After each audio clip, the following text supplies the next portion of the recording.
시청자 여러분 안녕하십니까? 국현입니다. 안녕하세요. 전주리입니다.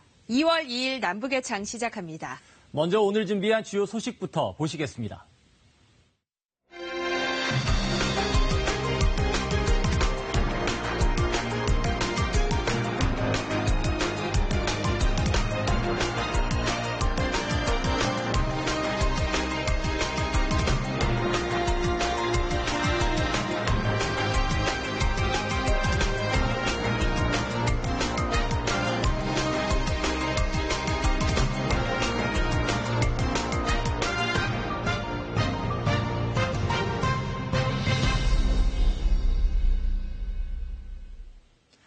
초계기 문제로 불거진 한일 간 갈등의 골이 더욱 깊어지는 가운데 일본 정부의 이른바 한국 패싱이 더욱 노골화되고 있습니다. 일본은 반면 북한에는 국교 정상화를 언급하는 등 관계 개선에 손짓을 보내고 있어 그 의도에 관심이 쏠리고 있습니다.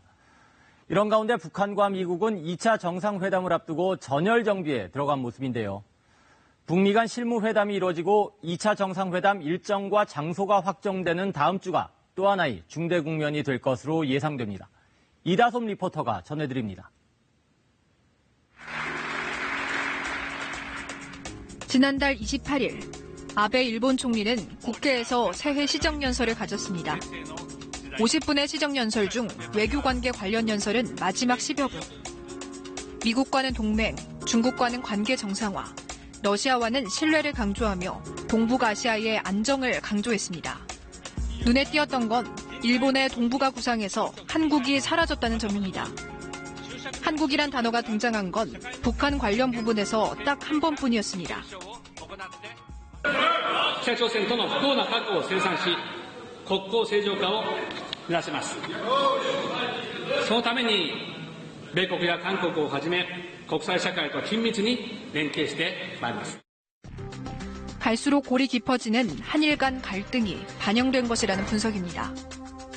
지난해 말 동해 대화퇴 어장에서 북한 어선을 구조하기 위해 우리 광개토 대왕함이 레이더를 사용한 게 자국 해상 초계기를 겨냥한 거라며 강력 항의에 나섰던 일본.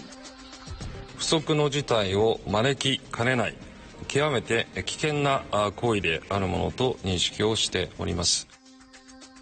일본이 동영상으로 여론전에 나서자 우리 군도 일본 초계기의 위협 비행을 증명하겠다며 추가 동영상 공개로 맞섰고 이에 일본이 우리 해군 함정에 대해 잇따라 위협 비행을 가하며 문제가 커졌습니다.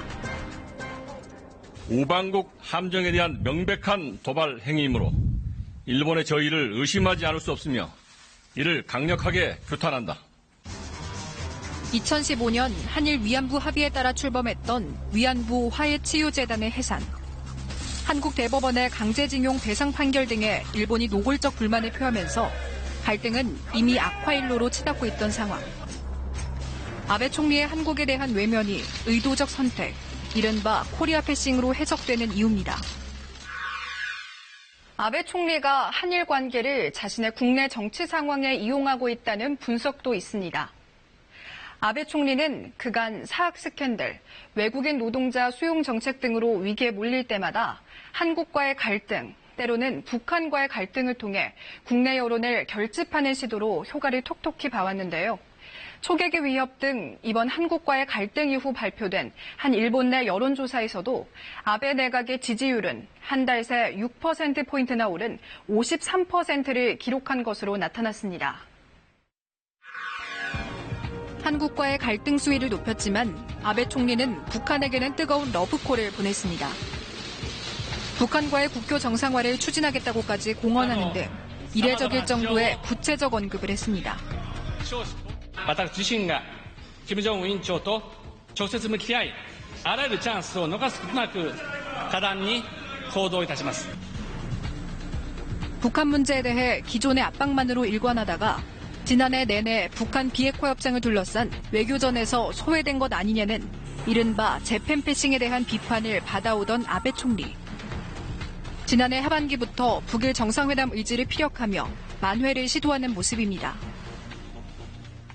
북한하고의 대화 채널을 활성화함으로써 일본의 그 소외를 극복하려고 하는 그런 움직임이 있는 걸로 보이고, 또 동북아시아의 전략적인 그 상호 관계에서 보면은 일본의 입지가 다소 북한 문제에 관해서 좀 약화되어 있는 그런 그 측면이 있기 때문에 일본의 그 전략적인 입지를 좀 강화하려고 하는 그런 목적에서도 북한하고의 대화를 개시하려고 하는 것이 아닌가 그렇게 보입니다. 아베 총리의 남북에 대한 상반된 태도는 최근 동북아 정세의 변화, 특히 일본의 핵심 동맹인 미국의 동향을 반영하고 있다는 분석입니다. 그간 아베 총리를 비롯한 일본의 보수 세력들은 중국의 부상과 북한의 위협을 명분으로 군사력 확충과 미일 동맹 강화를 추진해왔습니다.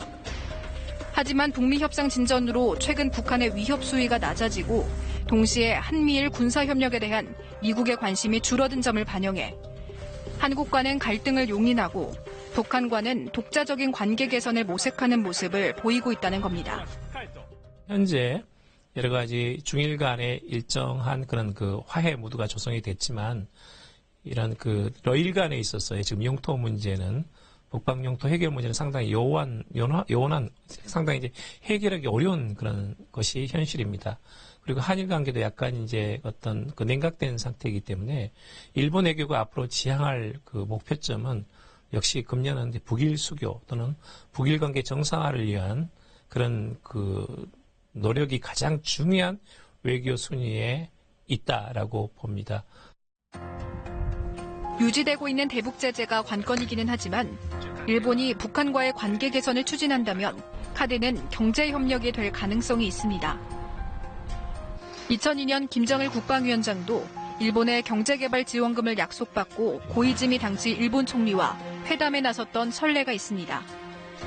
하지만 걸림돌은 적지 않습니다. 가장 큰 산은 납치자 문제입니다. 90년대 말부터 북한으로 납치된 일본인 문제 해결에 주도적으로 관여했던 정치인 아베 신조.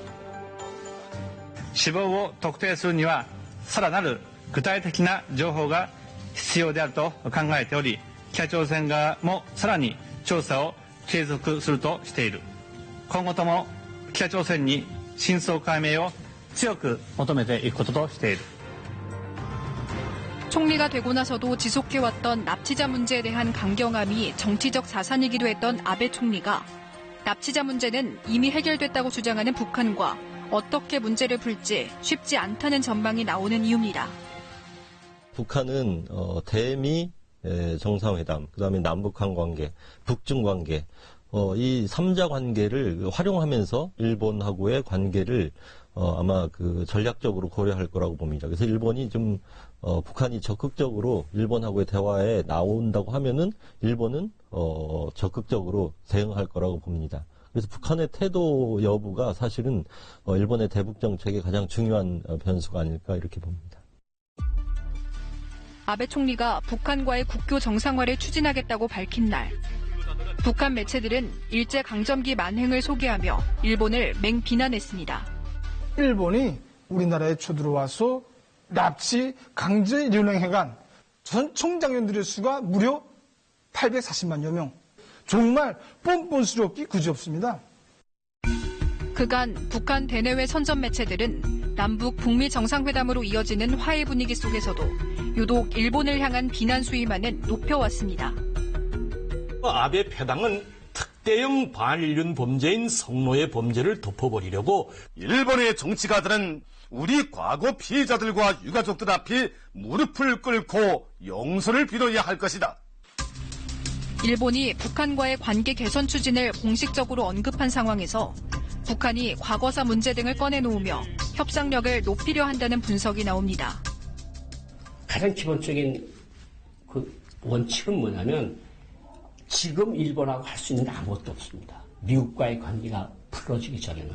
그러니까 지금 같은 단계에서는 일본을 계속해서 공격을 하는 거죠. 그러면 어느 순간에 관계가 풀어져서 일본과의 관계를 발전시키려고 할 때 그것이 무기로서 외교적 무기로 사용할 수 있다는 건 너무 잘 알고 있거든요. 이런 가운데 북한은 2차 핵협상 국면을 앞두고 대내외 전열 정비에 들어간 모습입니다. 새해부터 국가 제일주의를 강조하며 내부 결속을 다지는가 하면 김영철 부위원장의 워싱턴 방문을 계기로 새로운 북미 협상 진용도 꾸린 것으로 전해졌습니다. 북한이 새해 첫날 소개한 체제 선정곡 우리의 국기입니다. 최근 북한 매체가 자주 방송하는 노래로 국가와 애국심을 강조하는 내용입니다. 북한은 지난달 24일에는 김일성 주석 사망 25년 만에 김일성과 김정일의 기일을 국가 추모의 날로 지정하기도 했습니다. 정상국가로 도약하려는 시점에서 주민들의 자긍심을 끌어내고 외부에도 국제적 위상이 변화하고 있음을 보여주려 한다는 분석입니다. 사실은 사람들을 한 군데로 묶어 세우는데 애국주의만큼 강한 무기가 없거든요. 그러니까 김정은 우상화를 계속 밀고 나가면서 결국은 김정은을 수령으로 모신 우리 국가처럼 좋은 나라가 없다. 그냥 애국주의 교양을 하는 거죠.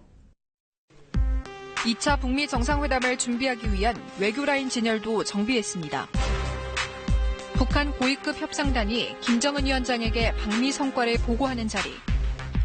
김혁철 전 스페인 주재 북한 대사와 박철 조선 아시아태평양위원회 부위원장이 순서대로 앉았습니다.